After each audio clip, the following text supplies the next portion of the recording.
आप देख रहे हैं अनहोनी। इस कहानी के पिछले 3 भागों में अब तक आपने जाना कि जंगल में हो रही इन सब घटनाओं का जिक्र हमने भोला से किया। तो पहले तो वो नहीं मान रहा था, मगर सभी के एक साथ कहने पर वो हमें फॉरेस्ट रेंजर्स के पास ले जाता है। हमारी सारी बात सुनने के बाद रेंजर्स हमारे साथ एक रात रुकने को मान जाते हैं। अगर आपने इस कहानी के पिछले 3 भागों को अब तक नहीं देखा है तो देख ले। वीडियोस के लिंक आपको नीचे डिस्क्रिप्शन बॉक्स में मिल जाएगी। अगले दिन रात को हम सारे एक साथ उस जंगल में जाने के लिए रवाना हो गए। फिर जब हम चलकर उस जंगल में पहुंचे तो पाया कि कुछ फॉरेस्ट रेंजर्स और साथ ही भोला भी पहले से ही वहां पहुंच चुके हैं। जब हम उनके पास पहुंचे तब भोला ने बताया कि उन्हें किसी भी तरह की कोई आवाज़ अब तक नहीं आई है, जिस पर हमने उन्हें थोड़ा और इंतजार करने को कहा। फिर जब कुछ देर बाद आधी रात को अचानक ही तेज बारिश शुरू हो गई। हैरानी वाली बात तो ये थी कि अभी बारिश का मौसम ही नहीं था, तो फिर ये बेमौसम बरसात कैसे हो गई। खैर, हम लोगों ने एक एक पेड़ पकड़ लिया जिसके नीचे हम थोड़ा बहुत बारिश से बच सकें। वैसे तो बारिश की रफ्तार काफ़ी तेज़ थी, मगर घने पेड़ों की वजह से हमें बारिश का उतना फर्क नहीं पड़ रहा था। अभी हम लोग बारिश के रुकने का इंतजार कर ही रहे थे, तभी अचानक ही हमें वही गुर्राने की आवाज़ आने लगी, जिसे सुनकर एक बार को तो भोला और फॉरेस्ट रेंजर्स भी चौंक गए। मगर दूसरे ही पल रेंजर्स अपनी टीम के साथ उस आवाज़ का पीछा करने लगे, जिनके साथ ही हम लोग भी। अब हम लोग उस आवाज़ का पीछा करते हुए जंगल के बहुत अंदर आ चुके थे, मगर ना ही हमें अब कोई इंसान दिख रहा था और ना ही कोई जंगली जानवर। हैरत वाली बात तो ये थी कि तेज बारिश की आवाज़ के सामने भी वो गुर्राने की आवाज़ बराबर हमारे कानों में आ रही थी।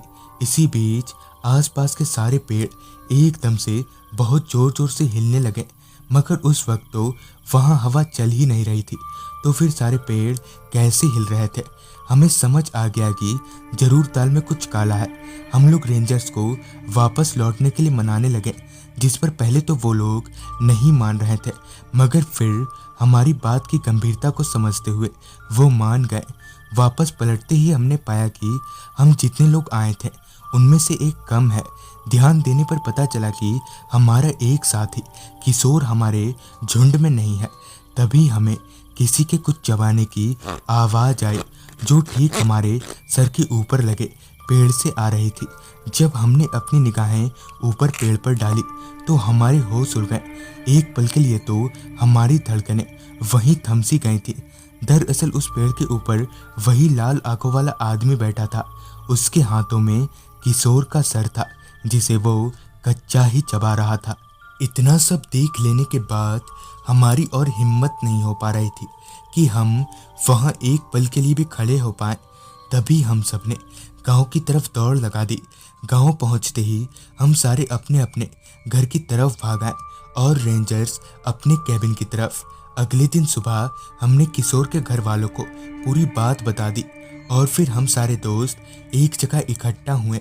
हमें थोड़ी देर सोच विचार और सलाह मशवरा करने के बाद हमने तय किया कि हम एक तांत्रिक को बुलाएंगे, शायद वही इसका कुछ हल बता पाए।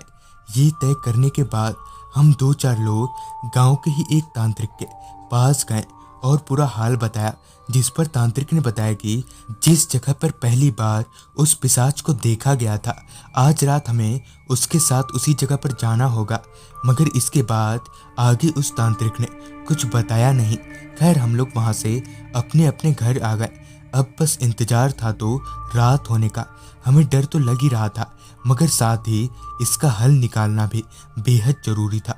कुछ घंटों के बाद ही रात हो गई, जिसके बाद सारे गांव वाले उस तांत्रिक के साथ उस जंगल को रवाना हो गए।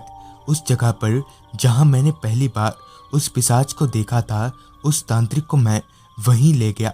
वहां पहुंचकर उस तांत्रिक ने अपने झोले में से एक कंकाल की खोपड़ी निकाली और उस पेड़ के नीचे रख दिया और खुद भी वहीं बैठ गया और मन ही मन कुछ बड़बड़ाने लगा।